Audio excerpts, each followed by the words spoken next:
Hi everyone, Pat here, and today I'm going to be talking about the 5th episode of Season 2 of The Originals, titled Red Door.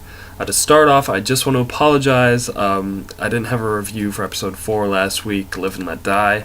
I've been really busy lately with school, just couldn't find the time, but found the time this week, so here we are.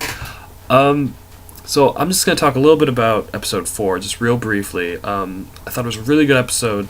I thought Michael and Klaus finally confronting each other was really well done. Looked like Michael really had him for a moment, but Klaus managed to get him with Papa Tunde's blade, which, causes extreme amounts of agony, but Michael being Michael, just kind of pulled it out, because he's a badass, and he's got some severe willpower. In that episode, we also met Aiden, who is a new werewolf, and him and Josh are going to be dating, and that's a very interesting kind of, lovers on opposite sides, like Romeo and Juliet type storyline. So that should be interesting. And we also had Elijah being captured by Esther and Finn. And, last week was really good. I enjoyed it. And I was looking forward to this one, and it didn't really disappoint much. The big draw of this episode is that Elijah has been captured by his mother, and she's forcing him to relive moments of his past that he's kind of put in the back burner. And we realize that there's a lot more blood on Elijah's hands than we've seen in the past, and it seems like he just likes to cover all that up by putting on a business suit. He looks nice and proper to cover up all the blood that's actually on him. So we saw way back in the past to right around the time they were vampires, like right around the time they turned. And it's a story that we heard on Vampire Diaries in Season 3, when Elijah and Klaus told the Salvatore brothers about the doppelganger of Elena and Catherine that they knew back when they were in their days, that they knew this doppelganger, Tatia. And so we finally got that story, and it turns out to be a little bit different than what we heard from them. It's hard to tell, because Esther might have messed with his mind to remember things differently, but it seems like Elijah killed her, which is surprising, but I get it. He was a newly turned vampire, couldn't control himself. Sucks, but it happens. So Nina Dobrev was on the show, on the Originals for the first time. It was a nice crossover, it didn't feel like it was it didn't feel like they were just putting her on there just to have Nina Dobrev on there. It felt like it was a story that needed to be told, and it wasn't overly drawn out or anything. I thought it was well handled, and it really makes Esther, her whole plan is so messed up. She's just going to torment Elijah mentally and emotionally to make him want to not be a vampire anymore, because of all the things he's done in the past that he's lived with for 1,000 years. Now she's going to be like, nope, you need to see how horrible you are. It doesn't matter that you got over a lot of these things. Again, I can see Esther's point, that she doesn't like what her children have become, but the way she's going about it is evil. She's an evil woman and a bitch. I said it. It's true. Esther's a horrible person. I know she's got some redeeming qualities, but not enough for me. So then the other big family issue this episode is that Michael captures Cammy, and shit just hits the fan from there. We get a rematch between him and Klaus, and while this is all going on, Klaus discovers that Caleb is Cole, which I was surprised it happened so quick. I thought they were going to draw that out a little bit more, but the moment Cole called him darling, I was just thinking, you should know, Klaus. How many dudes call another dude darling that we've seen in this series or Vampire Diaries? Just one. And he's your baby bro. So that set off some alarms in his brain, and he handed the white oak steak to Cammy, because I think he was thinking, I'm going to get that steak far away from me, just in case Cole pulls a Finn and attacks me with his new witch powers. So, once, as Cole said, the jig was up, and he, pretty much said, I'm back. And Klaus said, I can't blame you for being back. I get you didn't want to be dead anymore, but you're in the wrong crowd. You shouldn't be working with our mom, and I don't get why you are, because you're Cole and you don't like authority.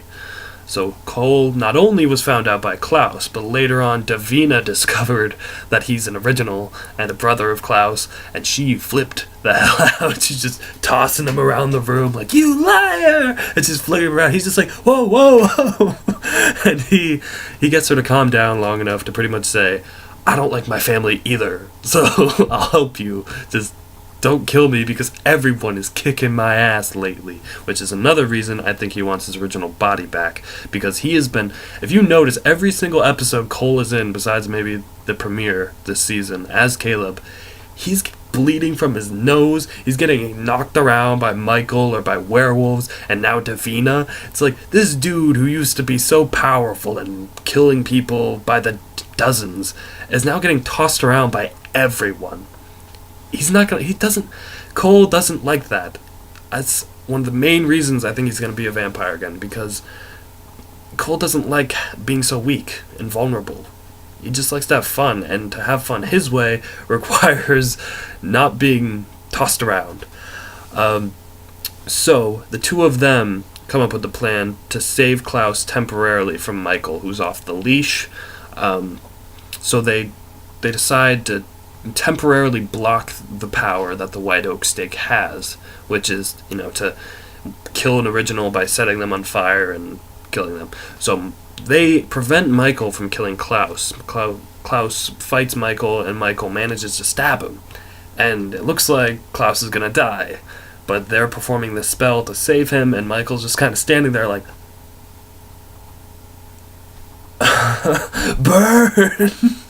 So he was pissed because it didn't work. He finally killed the bastard, and he didn't win. So he was mad, and then everyone, Haley, Marcel, they all came to help out, and Team Klaus, temporarily, not all of them are, backing him all the time, but for the moment, they were all on Klaus's side. They were backing him up, and Michael's like, you know what? Screw this. I'll fight you when you're not a little sissy hiding behind your friends. And he ran off, I was glad, because I was worried Michael was about to die again. I'm like, I like Michael. Sebastian Roche is awesome. Don't kill Michael again so soon. Biggest gripe of Vampire Diaries. Half a season building up Michael, boom, he's dead. I was like, oh, now Michael's finally being awesome. And I thought he was going to die again, and I was really worried. Glad he's not. Looking forward to whenever he comes back. So this episode was pretty action-packed. Like, a lot went down this episode, between everyone, really. Even Finn was there for a little while, checking in on Elijah. And Elijah's still captured, and they realize that now.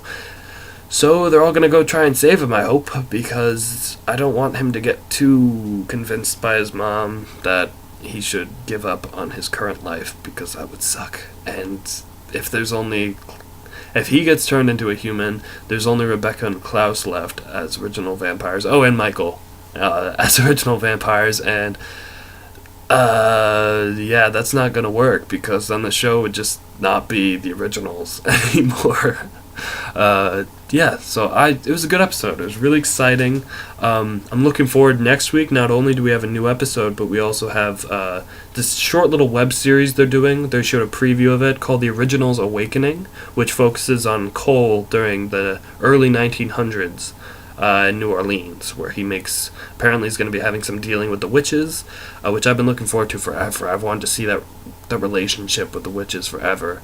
So that's going to be good. I might review that. It's going to be for 4 weeks. Each episode's supposed to be like 2 minutes, so it's just little things. You can't really call them episodes. It's just tie in. And I hope it's, a little insightful, and I think it will be. But, I'll be reviewing that probably all together. Like, after all 4 weeks happen, I'll probably just do a review of The Originals Awakening as a whole, because I'm not going to do a 5-minute review about a 2-minute thing. That just doesn't seem. I'll wait till it's in its completion. We'll see what it's like. But I'll see you guys next week. Hopefully there won't be any more missed episodes, getting my academics back on track. But I'll see you guys later. Bye.